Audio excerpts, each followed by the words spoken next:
دل کے مسلمان بنے، روح کے مسلمان بنے، زبان کے مسلمان بنے۔ ایک ہندو نے نا کتاب لکھی ہے حضور علیہ الصلوۃ والسلام کے سیرت مبارکہ پر، ہندو نے۔ وہ ہندو کہتا ہے کہ میں نے نا عجیب منظر دیکھا ہے عرب کے لوگوں کا۔ ہندوؤں نے نا بڑا خوبصورت میرے محبوب کے بارے میں لکھا ہے۔ ایک ہندو نے جب حضور کی سیرت پر کتاب لکھی تو کچھ لوگوں نے کچھ اشعار لکھے، تو لوگوں نے کہا تو ہندو ہو کے حضور پہ لکھتا ہے، ہندو ہو کے؟ تو اس نے بڑا عجیب جملہ کہا، کہنے لگا ہو جائے عشق کسی سے کوئی چارہ تو نہیں، اور صرف مسلم کا محمد پہ اجارہ تو نہیں، صرف مسلم کا محمد پہ۔ اور پھر کہنے لگا نام و نسب سے اگرچہ ہندو ہوں پر کملی والے میں تیرا سادھو ہوں، کملی والے میں تیرا سادھو، میں تو ساتھ دیوانہ ہوں یا رسول اللہ آپ کا۔ تو نبی پاک علیہ السلام کے بارے میں لوگ لکھتے ہیں، وہ کہتے ہیں وہ محبت سے نہیں لکھ رہا، وہ سمجھ لیں کہ ایک عالمی تجزیہ نگار ہے تو ایک تجزیہ دے رہا ہے۔ کہتا ہے میں نے دو قسم کے عرب دیکھے، دو قسم کے۔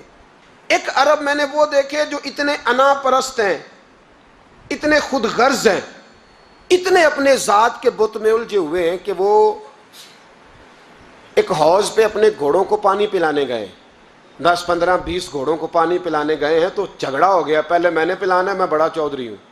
اس نے کہا نہیں میں تجھ سے بڑا ہوں، پہلے میں نے پلانا ہے۔ اس پہ جھگڑا ہوا، وہ غیر جانبدار تجزیہ نگار کہتا ہے اس پہ جھگڑا ہوا، لڑائی ہوئی، قتل ہوئے، اتنے قتل ہوئے کہ یہ قتل نسلوں تک چلے، نسلوں تک یہ قتل آگے بڑھے۔ وہ کہتا ہے ایک میں نے وہ عرب دیکھے، اور پھر کچھ عرصے کے بعد مکے اور مدینے میں اللہ نے اپنے نبی کو بھیجا، مصطفیٰ کریم علیہ السلام آئے۔ کہتا پھر انہی عربوں کا میں نے ایک اور رنگ بھی دیکھا، انہی عربوں کا میں نے ایک اور رنگ، وہ جو گھوڑے کو پانی پلانے پر لڑ رہے تھے، آج میں نے دیکھا کہ ایک جنگ کے موقع پر 3 صحابہ یا 7 صحابہ زخمی پڑے، زخموں سے چور ہیں۔ ایک آدمی پانی کا پیالہ لے کے آیا، ایک کو کہا پانی پی لو، زخمی ہو، شدید زخمی ہو، نزع کا عالم ہے، تھوڑی دیر میں ہو سکتا ہے شہادت نصیب ہو، پی لو۔ کل جو گھوڑے کو کہتا تھا پہلے میں نے پلانا ہے، میں نے پلانا ہے، آج وہی قوم میں نے عجیب رنگ دیکھا، کہا پانی پی لو۔ تو کہنے لگا یار میں تھوڑا زخمی ہوں، یہ جو میرے ساتھ لیٹا ہے یہ زیادہ زخمی ہے، پہلے اس کو پلا دے، میرے بھائی کا بھلا ہو جائے۔ کہتا پانی لے کے اس کے پاس پہنچے، اس کو کہا تو پی لے، تو وہ کہنے لگا نہیں میں زخمی ضرور ہوں پر جوان ہوں، یہ میرے ساتھ جو صحابی لیٹے ہیں یہ زخمی بھی ہیں بوڑھے بھی ہیں، ان کو پہلے پلا۔ میں بات کہتا میں تیسرے کے پاس گیا تو اس نے کہا نہیں یار چوتھے کو پلا، وہ زخمی بھی ہے بیمار بھی ہے، اسے زیادہ ضرورت ہے۔ کہتے چوتھے کے پاس گیا تو وہ تڑپ اٹھا، کہنے لگا 5ویں کو پلا، اس لیے کہ اسے زخم مجھ سے پہلے لگا ہے، اس کا جہاد بھی مجھ سے سخت ہے۔ کہتے اس کے پاس گیا تو کہنے لگا یار 6 کے پاس چلا جا، اس لیے کہ اس کا وقت مجھے زیادہ قریب لگ رہا ہے۔ کہتے میں 6 کے پاس گیا تو وہ بول اٹھا، کہنے لگا وہ 5 جس رسول کا کلمہ پڑھتے تھے میں بھی اسی محمد کا ماننے والا ہوں، تو مجھے نہ پلا 7ویں کو پلا۔ کہتے ہیں اس کے قریب گیا اور میں نے وہ منظر دیکھا کہ وہ کہنے لگا نہیں اگر وہ 6 قربانی دے سکتے ہیں تو میں نے بھی نبی پاک سے تربیت لی ہے، تو پہلے کے پاس جا۔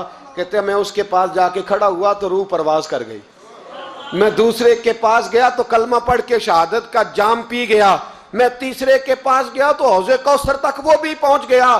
کہتے ہیں 7 کے 7 وصال کر گئے، پانی میرے ہاتھ میں تھا اور میں اس صحرا میں کھڑے ہو کے سوچ رہا تھا یہ وہ لوگ ہیں جنہوں نے دل کا کلمہ بھی پڑھا ہے، روح کا کلمہ بھی پڑھا ہے، یہ ان کا صرف وجود نہیں جھکتا رب رسول کی بارگاہ میں، جب یہ جھکتے ہیں تو ان کے دل بھی جھکے ہوئے ہوتے ہیں، ان کی روحیں بھی جھکی ہوئی ہوتی ہیں۔ حالات بدل گئے میرے بھائی۔ ایک زمانہ وہ تھا جب حضرت عمر فاروق کی لونڈی نے کلمہ پڑھا، ہاں حضرت عمر لونڈی نے کلمہ پڑھا تو حضرت عمر نے اسے الٹا لٹکا لیا، درے مارتے۔ وہ بی بی کہتی ہے عمر مجھے اتنا مارتے کہ مارتے مارتے تھک جاتے، پھر پانی منگاتے، پانی پی کے پھر مارتے پھر مارتے۔ یہ وہی عمر ہے جو کہتے جو کلمہ پڑھے گا گردن کاٹ دوں گا، یہ وہی عمر ہے جو کوئی غریب مسکین قریب نہیں پھٹک سکتا تھا، لونڈی کو دروں سے مارتے، وہی عمر کلمہ پڑھ گئے۔ اور پہلے تو ایک قبیلے کے سردار تھے نا بھائی، پہلے ایک قبیلے کے سردار تھے، تو الٹا لٹکا کے مار. چاہیے تھا نا جب امیر المومنین بنتے زیادہ سخت ہو جاتے اور ان کے اندر سختی آتی, پر امیر المومنین بن گئے. 24 لاکھ مربع میل پر حکومت, 24 لاکھ مربع میل کا حکمران, چہرے پہ نقاب پہنا. کنز الاموال میں روایت موجود, وہی عمر جو کل غریب عورت کو دروں سے مارتے ہیں, وہی عمر. انقلاب آ گیا, سوچ بدل گئی, نگاہ اور دل مسلمان ہو گئے. عمر گزر رہے ہیں, ایک گھر سے بچوں کے رونے کی آواز آئی. چہرے پہ نقاب پہنے عمر رک گئے. افلا غلام ساتھ تھا. کہنے لگے پتہ کر کوئی مسئلہ ہے. دروازے پہ دستک دی. بی بی تیرے بچے کیوں روتے ہیں؟ کہنے لگے دوڑ جاؤ. کون ہوتے ہو؟ تمہیں کیوں بتاؤں؟ غریب ہر ایک کو نئی داستان بتائیں. کبھی ایک جماعت آ گئی, مجھے بتاؤ میں حل کروں گا. پھر دوسرا آ گیا زخم ٹٹولنے, مجھے بتاؤ میں کس کس کے سامنے زخم کھولیں, کس کس کو بتائیں. بی بی کہنے لگی جا دوڑ جا. درجنوں آتے ہیں روز پوچھتے ہیں, پوچھ کے تو بھی جا. آدھی رات کو تو کون ہے؟ حضرت عمر منت کرنے لگے, کہنے لگے بی بی تیری مہربانی بتا تیرے بچے کیوں روتے ہیں. تو عورت تڑپ کے بولی, کہنے لگی تو نہیں جاتا تو سن پھر. میرے بچوں کی غلطی یہ ہے کہ یہ غریب بھی ہیں اور یتیم بھی ہیں. ان کی غلطی ہے کہ ان کا باپ چلا گیا ہے. ان کی غلطی یہ ہے انہوں نے غریب گھروں میں پرورش پائی ہے. ان کی غلطی یہ ہے کہ ان کا دادا رئیس نہیں تھا. ان کی کوتاہی یہ ہے کہ ان کا نانا جاگیردار نہیں تھا. ان کی غلطی یہ ہے کہ ان کی ماں جہیز میں کچھ لے کے نہیں آئی. اور کیا پوچھنا ہے؟ حضرت عمر کہنے لگے بہن ماجرا کیا ہے؟ کہنے لگی باپ انتقال کر گیا. عمر جب سے حکمران بنا ہے اس گاؤں میں کبھی اس نے پھیرا ہی نہیں ڈالا, وہ آیا ہی نہیں. میری غریبنی کے بچے ساری ساری رات بھوک سے روتے, وہ کبھی آیا ہی نہیں. یہ غلطی ہے. پہلے تو میں کچھ نہ کچھ ان کو خشک روٹی کھلا دیتی تھی, آج تو گھر میں کوئی شے نہیں. شام سے لے کر پانی اور روڑے ہنڈیا میں ڈالے ہیں, پکاتی جاتی ہوں. کہا تھا چلو سو جائیں گے, پر بھوک بڑی ظالم ہے, نیند بھی نہیں آنے دیتی. سب روگاں دا روگ محمد, جس دا نام غریبی کنڈ ولا کے لنگ جاندے نی دوست یار قریبی. کب بھوک بڑی ظالم ہے, پیٹ بھوکا ہو تو یہ بھی نہیں آتی. سوچتی تھی اب تہجد کا وقت ہے پر سوتے نہیں. اب بتاؤ میں کیا کروں. عمر تو 24 لاکھ مربع میل کا حکمران ہے, اس کچی بستی میں کیسے پھیرا ڈالے گا. حضرت عمر دوڑے گئے.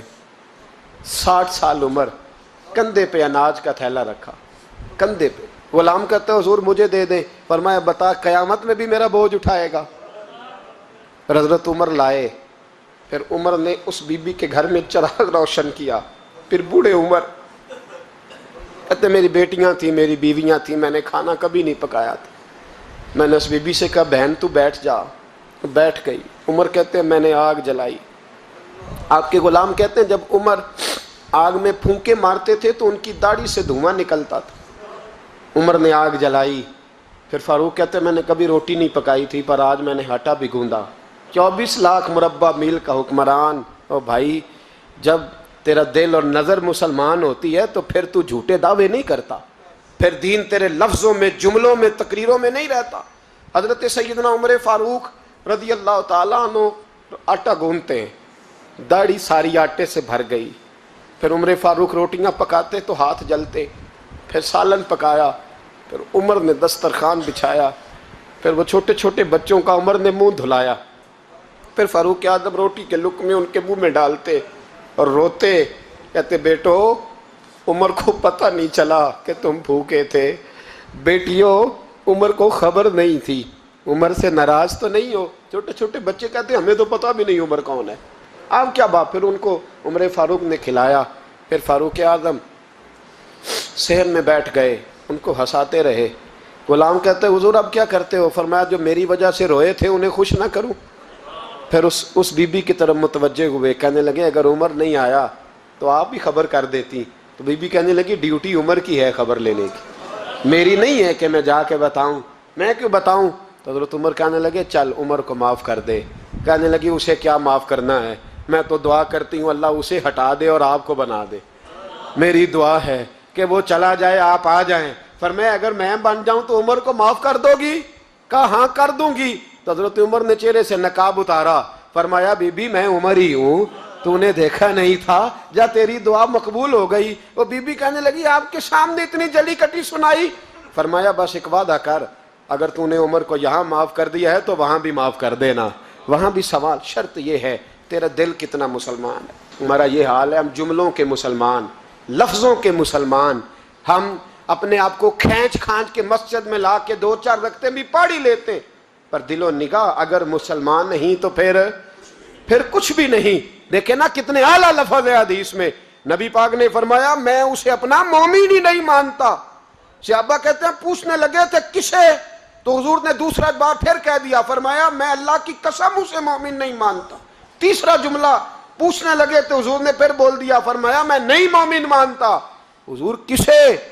فرمایا جو خود تو پیٹ بھر کے کھائے اور اس کا پڑوسی بھوکا سو جائے. 3 دفعہ حضور نے کہا میں مومن ہی نہیں مانتا.